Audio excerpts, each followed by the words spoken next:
So, The Batman. My most anticipated film in a long time has finally released. And I really want to talk about it, but first, I'm going to drop this video for the 20 so of you that are going to watch it.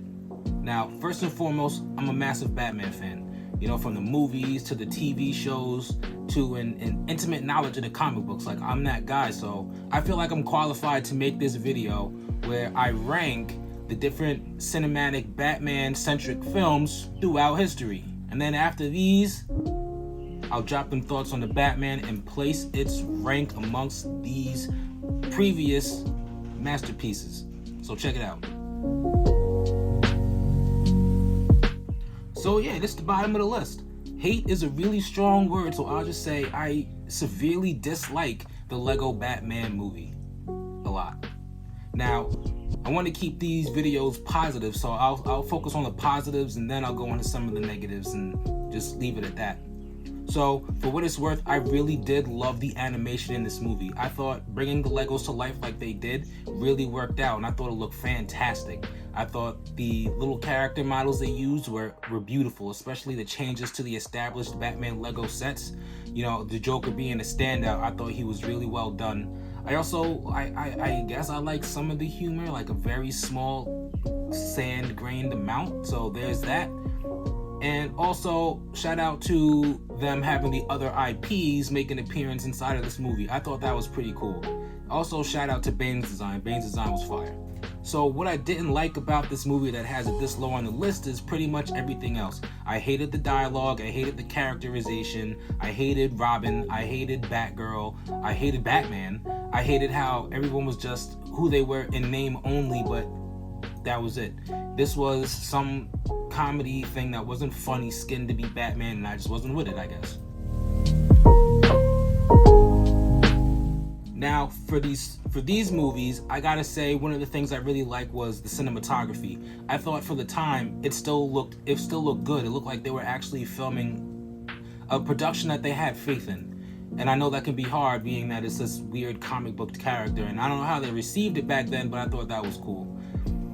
I really liked the opening music and the music throughout. I thought that was really well done. I enjoyed how, even though the costumes looked crazy and it was probably real easy to go camp, if camp things were really popular back then, whatever, but even with that, they still tried to keep the serious tone of, it looked like the comic books when it was still the detective run before Robin was actually introduced to the comics. It really felt like it kept that vibe and that tone and that theme going, and so I appreciated that.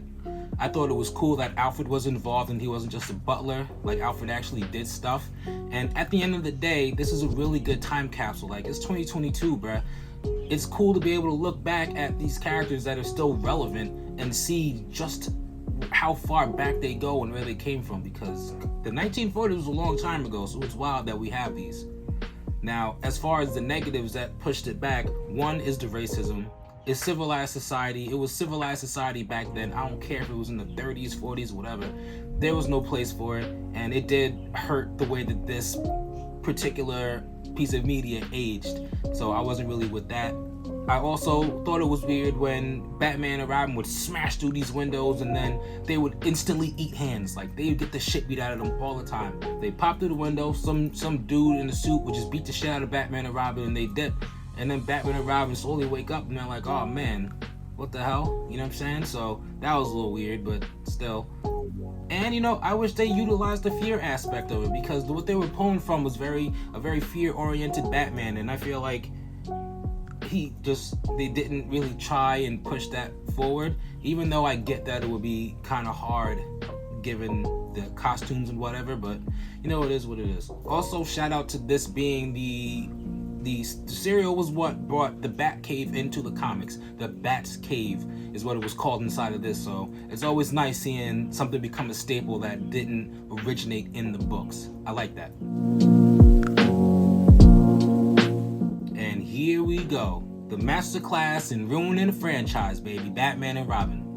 And low-key, I still liked it, I can't lie. You know, one of the things I liked was I thought the movie was generally funny. Like, if you view it as a comedy and you view it for the camp that it is and not be mad at the camp, you're gonna have a pretty good time. Mr. Freeze was pretty hilarious and his puns were fire. Like, it was funny. People still talk about it to this day. You know what I mean? I also liked how this dude Batman actually went after a supervillain and caught him and brought him to Arkham Asylum. Was like, all right, we good, bruh. It's nice seeing that. I know they brought Riddler in at the end of Batman Forever, but it hit a little different in this movie. I thought Poison Ivy looked fantastic. I thought her costume was great. And besides some of the dialogue, I thought she did a pretty good job. I also really liked the Robin costume, even though it was clearly Nightwing, minus the nipples. I thought the costume was fire. I actually like that costume more than I like the Titans Nightwing costume. So there's that. We get points for that, bro. I also really like the ending where Mr. Freeze gave Batman the cure for McGregor syndrome to help Alfred. I thought the dialogue, I thought how it was shot, I thought the acting, I thought all of it was beautiful. And if that was the entire movie, if the entire movie was to that quality, it would have been a completely different story. It would have been fire. It would have banged, but it didn't. Things that held it back, I mean, I'm gonna try and keep it short, man, because there's a lot. You know, I hate the end with Freeze and Ivy where, you know, they act like Ivy is just worse than Freeze, even though he froze and probably killed how many people in the city, whatever. I kind of hated the blue bat suit because he looked a little bit like a gimp, but that's still fine. I hated how they just had to do a close-up of Batman and Robin's ball sack and asshole. Alright, bruh. The neon lights weren't needed. Barbara Gordon was hot trash. The Batmobile was hot trash. The dialogue for the most part of the movie was hot trash.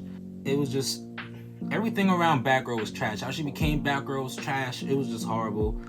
You know what I mean? The entire movie felt like a toy commercial, and it probably worked out for it. It probably made mad money.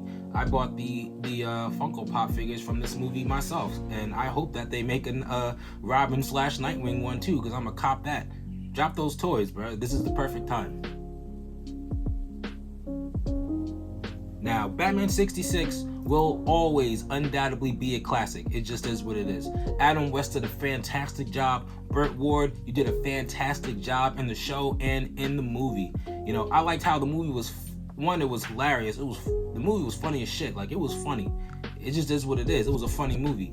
And I love the energy that Burt Ward brought, especially compared to Adam West, who, during all this insanity, he played it straightforward. Like, he's serious. While everything else is camp, Adam West is like, he's into it, so he gets a lot of props for that.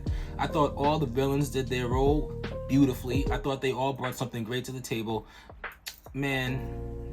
And I thought they all gave really iconic performances in this movie as well as the show. They did a great job. It's also cool how it brought like iconic things to the table, like the red phone and the Shakespeare head. You can even see that in some recent movies, if you know what I'm saying. So yeah, that was nice. As far as what I didn't like, it's not a huge list, man. I guess what I didn't like was maybe some of the production value could have been a little bit higher, you know, but this is one of those movies where a lower production value is used for the sake of comedy, so I can't really give it a lot of strikes against it for that. But you know, there were some times where it was just low production value and it could have been higher. Also, not a negative for me, but for other people, is that this is not a Batman film that modern Batman fans might look at and recognize as being a serious Batman movie. Times are different, so to some degree, it's very kind of locked in the 60s, and it's hard for other people to appreciate now for what it is. So I guess that can be riding against it, but you know, for me, it's fine. Batman Forever, bruh. I actually thought Val Kilmer did a great job as Bruce Wayne. And most of the time it's Batman. He doesn't get the props that he deserves, but I'm happy that this movie now is starting to get a little bit more love and appreciated better. You know, I feel like the fight scenes in this, especially concerning Batman, were way better than they were in Returns in '89. Even if, you know, the music and the tone and the neon lights and everything just kind of make it hard to appreciate it because of the camp. But when you watch and you know, really look at the fight scenes, it's pretty improved. I thought Dick Grayson did a good job for what it is. I know he's 50, but I thought he did a good job for the role he was given, I guess. You know what I mean? I also really enjoyed seeing Bruce involved with his company. You know, it's something that I guess we get to see a little bit more now, but back then, it was more like an implied thing. You don't really get to see him at work. So it was nice when you got to see him at work and see how employees react to him and how he reacted to employees and see what type of boss he is and see that part of his life. They also really dove into the trauma of him and his childhood. And I thought they did it really well in the movie. And I know they were trying to explore it more, but they cut a lot of those scenes out. But for what we got, I thought it was good. It was nice seeing him go through it with Chase Meridian, even if he was only there for some cheeks. And we have Jim Carrey, bruh. I love Jim Carrey. I only watched that stupid Sonic movie because Jim Carrey was in it, and he was the only thing I liked. And I'll watch the second one because Jim Carrey is dope. Jim Carrey, you a goat, man. I thought you did a great job. As Riddler or whatever, you just did a good job. And I also gotta give props to that Robin suit. You know, like, minus the nipples and that weird thong crotch thing going on, I thought the suit was fire. It was a nice modern take and a good live action interpretation of the Robin suit, and it doesn't get the props that it deserves. So there you go. Now, this won't be a bashing session for what I don't like, and we'll push it back. But, you know, I thought it was a little jarring how thematically it shifted so much from the previous movie, since technically this is a sequel to Batman 89 and Batman Returns. So it is what it is. I hated the neon lights because it was ridiculous, and the neon lit up bad guys. Like, this is Gotham, bruh. This is the streets that Batman gotta protect. They're fine. They just neon lit up. Goddamn Coolio and whatnot. Alright, I thought that was trash. Yeah. Also, how Chase Meridian, her sole purpose was to chase after Batman's nuts. She really didn't do anything about Two-Face. What was she doing there? She was just thirsting after Batman the entire time. He was kind of thirsting back. The whole thirsty Batman Chase Meridian thing was kind of, it was super cringe. Like, come on, bro. I also really hated Two-Face. He was a clown. Two-Face isn't a clown. They just ignored the whole Harvey Dent persona, and it was just like this clown Two-Face. I guess I'm trying to bring back some of the Nicholson era comedy, which didn't work. The prosthetics look like ass. And when you find out that Tommy Lee Jones was an absolute dick to Jim Carrey the entire time they were filming the movie, now I really don't like him, bruh. Like, check yourself, man. Jim Carrey is everything that you could never be, bruh. So, you know what I'm saying?